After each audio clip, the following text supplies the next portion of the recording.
Welcome everyone to Cisilion Live. I'm Alex Bain and I'm an account director at Cisilion. Today I'm privileged to be joined by Mark Parr, Global IT Director at HFW, and Alex Hooper, Director of Services and Business Transformation at Cisilion. Gents, it's great to have you both here this morning. Thank you for joining. Oh, Alex, great to be here. Pleasure. Good to see you. We're going to be focusing the next half hour on discussing how HFW have coped during the lockdown and what the new norm looks like for them in terms of the ways of working. Historically, the legal sector have been very traditional in its approach to the working environment.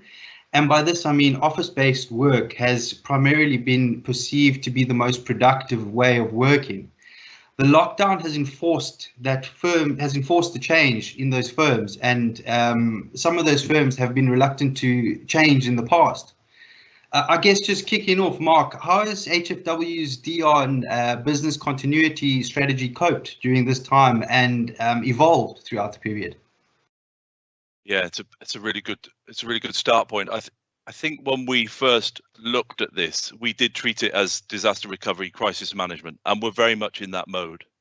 But we've torn it up now and thrown away our DR book because in that we always aim to return to normal service as quickly as possible, and we had those sort of minimum acceptable sort of downtimes. All that's gone now, and we've accepted that this isn't disaster recovery or crisis management. This is just a way of working. But that's been a heck of a step change for us. Going from what was in March time. We had I remember as we closed our office in Shanghai, and people there being told go and isolate. We weren't really thinking this was going to spread so quickly across to my other offices. So to see that the way that rolled out across our global estate was, as I say, we ripped up our crisis management book and just had to go by daily planning meetings to get us to the point where we were comfortable that we were providing colleagues with the facilities they needed to sort of go home and work flexibly.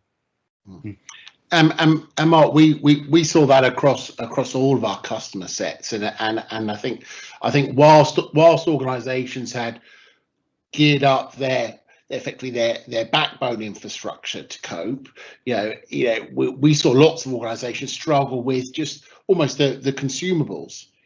People have the laptops, the headsets, the speakers to actually work from home? So how did you guys cope with that? Yeah, it's interesting.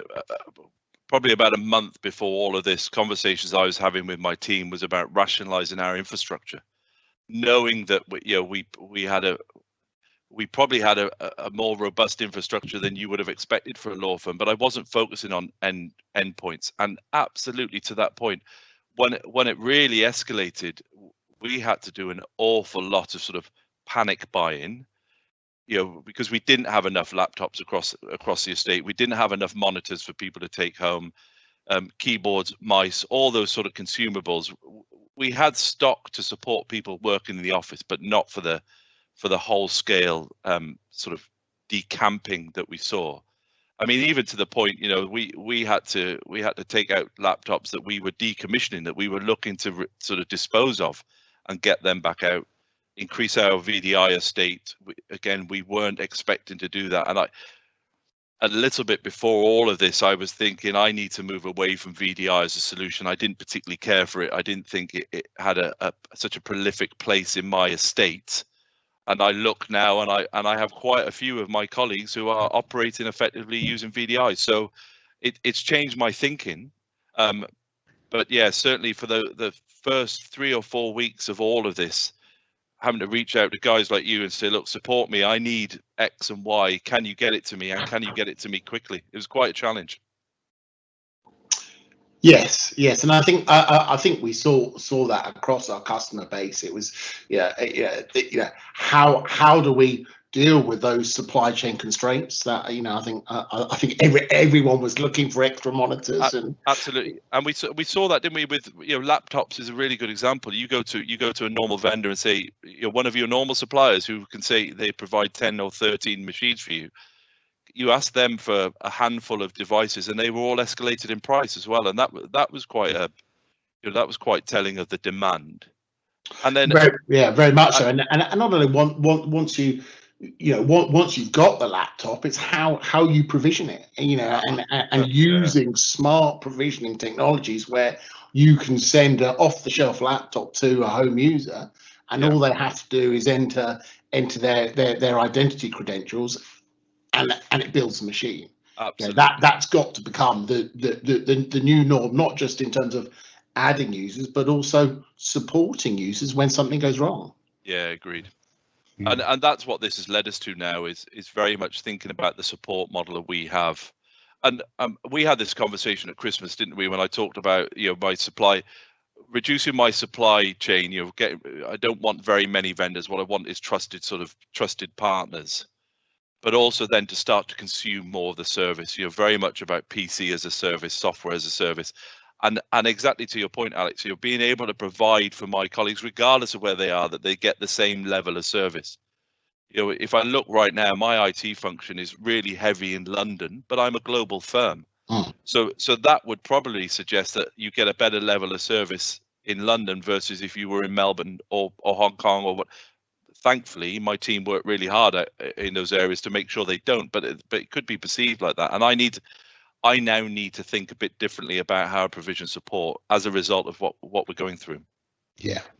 Is on that note, just very quickly, gents, we've got a Q&A section in the window that viewers are free to ask questions and we can provide some answers on. But on that note, Mark, focusing on the global aspect of HFW's business, maybe you could provide us with an overview of how the whole global piece has changed in terms of supporting operations.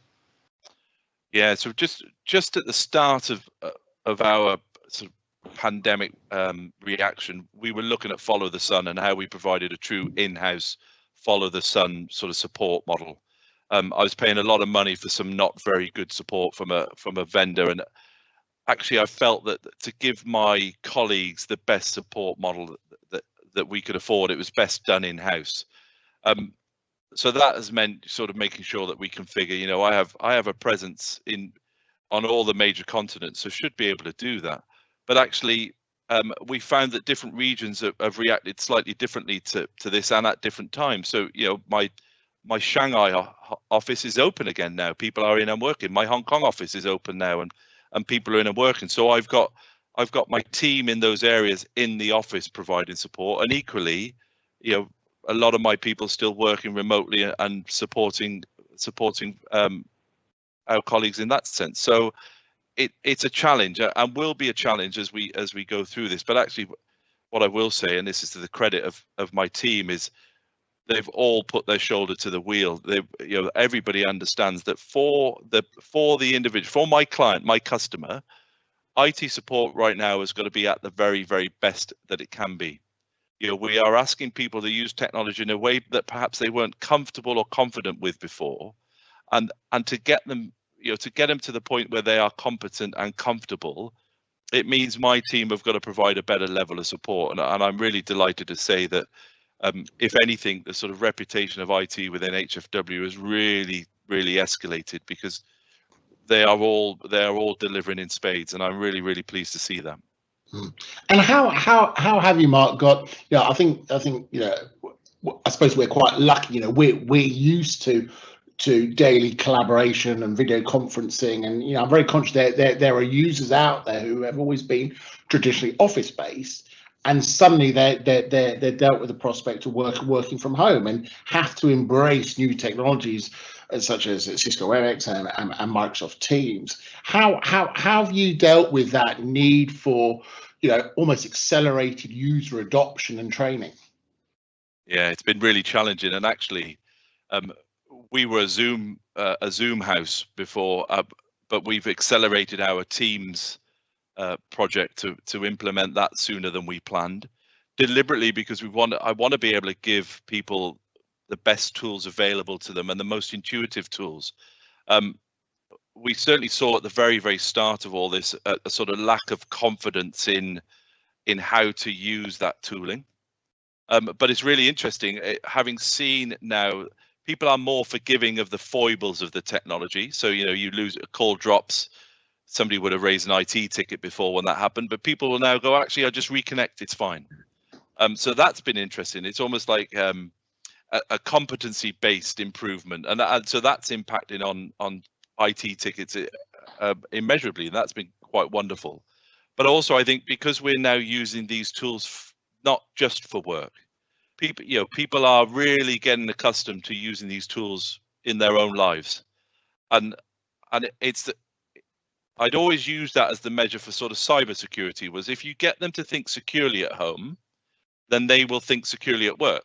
But actually what I'm finding now is if they use technology comfortably at home, they'll use technology comfortably at work. And that's been really quite interesting to see that change in adoption, and people actually being aware that the technology doesn't always do what you'd like it to do, but it does give you quite a lot of utility. You just need to understand what it is that it can and can't do. And I think that's what certainly I'd experienced that at HFW, where some of my clients would have a desire for the technology to do what the technology wasn't designed to do, and I think that's gone away now. And the other thing that we've seen is that traditionally, whilst organisations have set up the infrastructure for home working or remote working, the home network has never been considered part of the enterprise network domain, and has almost never taken part of that. Actually, we need to design our network for that home working, and actually, how do we prioritize our workday traffic when we're at home with 2 kids and a wife, and we're all working and the kids are on live streaming from school? How do we make sure that we prioritize our work calls? Yeah, that's something I've asked Carl Knowles, my head of cyber, to sort of focus on a little bit. Is that exactly that point? What's your contention rate at home, and how do you how do you share the bandwidth considerably? I mean, blimey, early on in this, I remember having a call with my provider to say, look, this is not a good enough service during the day. It must, do something about it. And I now have a work network set up at home and a home network set at home for exactly that reason. And hopefully, as the quality of this will attest, I got that right. So perhaps I do know my onions, but it is a challenge, and it's something as we progress, as we continue in this vein, there are a lot of issues around people working from home that we really need to consider. And also, you think about the security aspects, people shutting down machines at night and putting your laptop away in a secure drawer, or if you've got paperwork, making sure that's not left out. All these sort of things that traditionally in the legal sector, because they weren't you weren't used to working from home, these are things they need to consider. It's not good enough just to shut the lid of your laptop at night and leave everything out on your desk. You've got to be a bit more considered. So there's a whole raft of stuff around this that perhaps we hadn't thought about initially, but now that we've settled into this cadence, we have to be more mindful of. So I'd imagine when we do go back to the new norm, looking at that business continuity, potentially, it's a reprioritization of those IT projects now. And absolutely. Although in that is the challenge. So one of the things, and I'm sure my peers are feeling the same, is I'm having to rebalance and readjust my project timelines. There were some projects that were nice to have, that were running at a nice pace, that they've been pushed off into the long grass, moved right, and let's pick them up later in the year or later in the financial year. And there are other projects, as I talked about Microsoft Teams. Adrian Cambridge, my head of operations, Adrian's been instrumental in bringing teams in at a heck of a pace, far quicker than we ever planned. So it's definitely been an exercise in reprioritizing IT projects that meet the current situation and the new normal, versus those IT projects that we were thinking about doing that would have just been good BAU type activities. Does a lot of that, Mark? I mean, a lot of managing partners, CFOs, they're focusing on budgets now. Where can they cut costs? Is a lot of that prioritization driven by budgets? Yeah, it is. We have to be brutally honest. I'm also, as as director of IT for HFW, I've got to be considered about my people, and ensure that, you know, that I'm able to provide a level of service that's appropriate for the firm, but also that I'm looking after my team and sort of thinking about roles and jobs and that sort of stuff. You know, that's a key part of this. So I think just taking the opportunity to be mindful of the money I'm spending, so that I'm not putting any pressure on the firm. But, you know, that, I think that is simply future proofing. I think that just ensures that by doing that, one, the project that I'm thinking about doing is appropriate and is right for the business to help us continue to grow and to be on the trajectory that we hope to be on.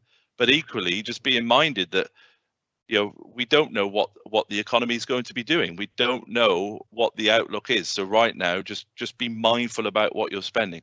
I'm really fortunate. I've got a managing partner who trusts me implicitly and allows me to continue to sort of manage my department as I see fit. But I'm also, you know, I'm really conscious that I'm the person responsible for sort of looking after the purse strings. And I'm also very fortunate that my head of projects and portfolio management, John Court, keeps me to task over that.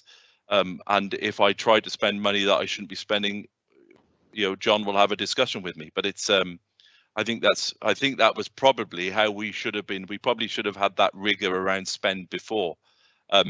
So this has been a really useful exercise in just honing that skill and perhaps sharpening our focus a bit on that.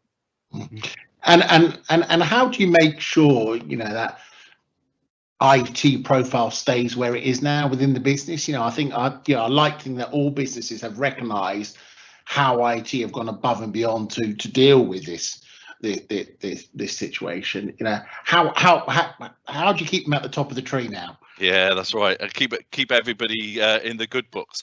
Well, I think it's about visibility now, and, you know, events like this are a fantastic opportunity to do that. To know that, you know, that as a department we're delivering sort of, I wouldn't call it thought leadership, but at least delivering and impacting across our peer groups and helping provide some insight. I think that's really helpful. I think internally we have to make sure that those projects that we do deliver are seen to be adding value and are being seen to be making this situation a better situation, rather than it's just another cost that's being sunk into, you know, a business service type department.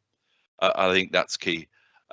Certainly for me, engaging with the senior leadership of the firm, making sure that I have my moment with the management board, making sure that those senior partners and equity partners and all those people see the value that we are adding is key to that. And that's pretty much my job to do. It's, you know, I look down and inwards at my team and make sure I'm looking after them, but equally I look up and out to see what the firm is doing and make sure that IT is seen as one of those sort of trusted advisors. And if you look at the mission statement that my leadership team and I went through earlier this year, it's about being a trusted advisor to the business, and I think that's really important. Yeah, agreed.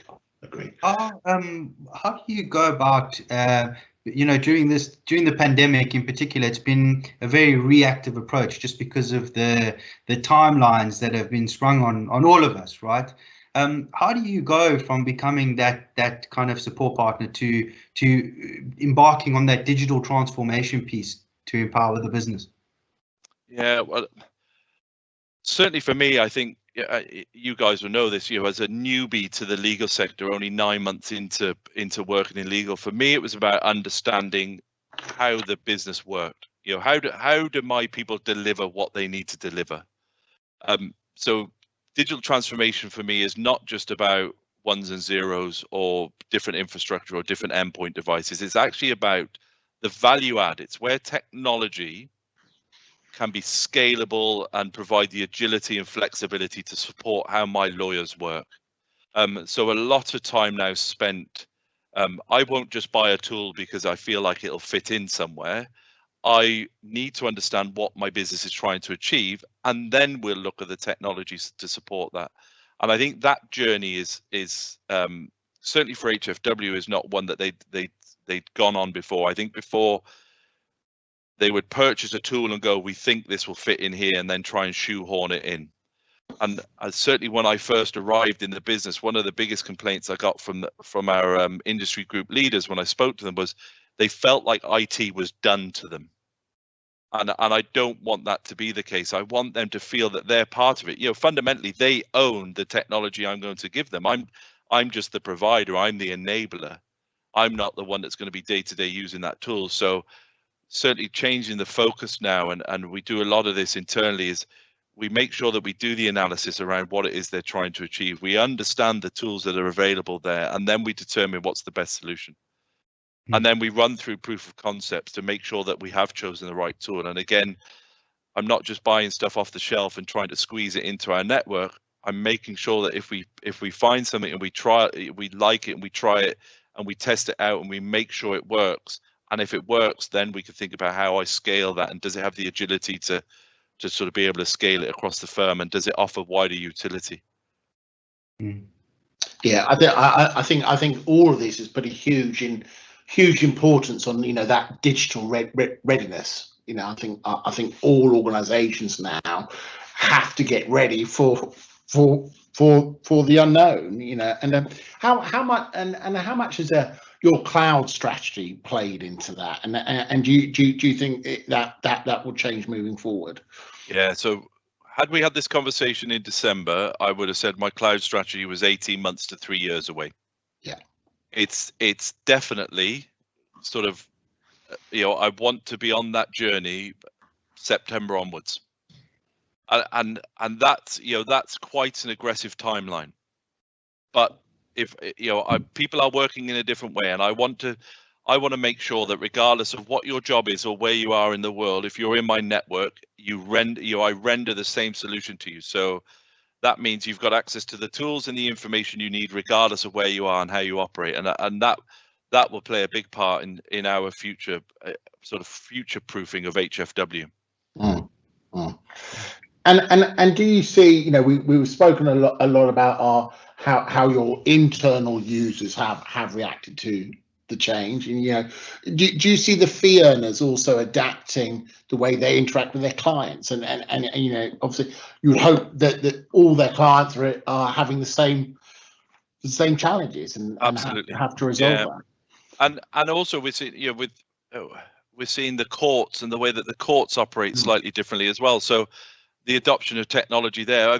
What has been really challenging is the amount of platforms that are available, and how they interact. So, you know, and I talked about this a little earlier. We were a Zoom house before, so you know, it's prolific, and obviously we had all the security concerns around that initially when it grew. You know, its use grew so quickly. But we have looked to adopt Teams in a far more aggressive timeline. But then, you know, what about the others? What about WebEx, Skype, etc.? So ensuring that I give people the tools to allow them to operate across all those platforms, because of course what we've also seen is some of our clients saying, I don't want you to use Zoom because we don't trust it, so use this tool. So actually that's a real step change in clients determining the technology that we use. We hadn't seen that before. So that's been a bit of a challenge to make sure that we could support that. So you know, I've got a real mixed bag of technologies internally that provide that I provide to my colleagues. But with that then comes the challenge: how do we license? How do we provide the security around it? Where's that considered in our plan, and had we budgeted for it? And so all those challenges as well. It's I think going forward, I will continue to try and reduce the prolific use of all these platforms, and I will want to go to one or two. I think Teams will become our preferred solution, and I think we will look to keep Zoom for a period of time as we see the sort of the functionality of Teams change and improve, and as people's confidence with the tool. And actually, what I think is, I want to provide better collaboration tools to allow that, not only collaboration internally, but exactly to your point, Alex, collaboration with our clients. And if we can get that much closer to our clients and provide them much more of that intimate support, I think that'll be a real win for us. And it's you know, we often see, because you know, at Cisilion, we provide both WebEx and Team solutions to our customers, and you know, we always try to press the point, you know, it's all about the user experience. Don't let technology make you forget about how a user actually uses the tool. You know, we're in an environment where we've got, you know, maybe 4 generations of workforce trying to use the same technology, and you got to focus on that user experience and make sure they adopt it. Otherwise, it's a waste of investment. Absolutely right. Absolutely right. And that's an interesting dynamic, because you absolutely, to your point around the generational piece, what I've also found during this period is my preconceptions of those who would have adopted technology quicker haven't necessarily borne true. So, you know, there's been a reluctance with certain areas to take on the new technology that I wouldn't have expected. So that's quite telling. And certainly if I think to what does the future look like, I'll always maintain the sort of the technology at HFW, the technology offering that I hope to provide. I always saw that as being part of that sort of magnet for talent. You know, if you're going to get the very best people, the technology that you provide has got to support that. But equally, people are going to have their own thoughts on what that technology looks like. So historically, I would have said, "Oh, don't worry about bringing your own device. We're not going to think about that here. We're going to push that off to the side." But actually, I think as we return to next normal, bring your own device is going to become more prolific, and that's going to be really interesting to see how that plays out. On around that, Mark, I know you've referred to it as the next norm. So what does this next norm look like for HFW users? Yeah, it's a great question, and I wish I knew exactly right now. But it is going to be. It's going to be much more of providing the technology to support this style of working. So it's all about flexibility and agility. It's all about tools that are intuitive. So very much to Alex's point, the customer experience, you know, the user experience of the tool, and using tools that they're familiar with. So, you know, thinking about the way that they interact, thinking about how they collaborate, and thinking about the tools that support them on that. And then the technology that underpins it. You know, nobody's interested in IT infrastructure. That the user doesn't see that, so we'll push that. You know, we'll make sure that my ops team are looking after that. But actually, the technology that's sat in front of our people, that's what's going to be important. So make sure the devices are flexible enough to allow them to work in the way, whichever way they want to work. Because I really do think that'll be you know, people will come with their own ideas on how they're expecting to work and how the technology will support them. Absolutely, and you know, flexible working will now be the primary business continuity method. Absolutely right. Absolutely right. So what's the plan for getting the users back into the office? You know, we're still faced with a great unknown when we're allowed to do that. But is there any new technology that you're looking at now that you think will help for the future? So I definitely think collaboration tools, so Teams, big part of that. I think trying to get people away from inboxes and emails will be key. I think the actual hardware will be around lighter, more flexible machines. So definitely about being able to travel with them. Smart technology wise, I think there'll be a lot to be said for being able to just pick up and go. So, you know, not necessarily having to be driven to go to a desk. You know, being able to just pick up and go and deliver the same effect. And if anybody out there has got a wonderful solution for how do I stop the reliance on printing, then I definitely, we're looking at e-signatures, reviewing tools, all that sort of stuff. How do you do more stuff electronically? Because I definitely do not want to see prolific use of printers in people's homes as they're printing off documents to sign and wet signatures and all that. Those days are long gone, I think. So that there will be some real challenges there. Yeah. I guess, I mean, we've only got one minute left, guys. Last question, and it's the easiest question of the morning for you, Mark. Why Cisilion as a partner?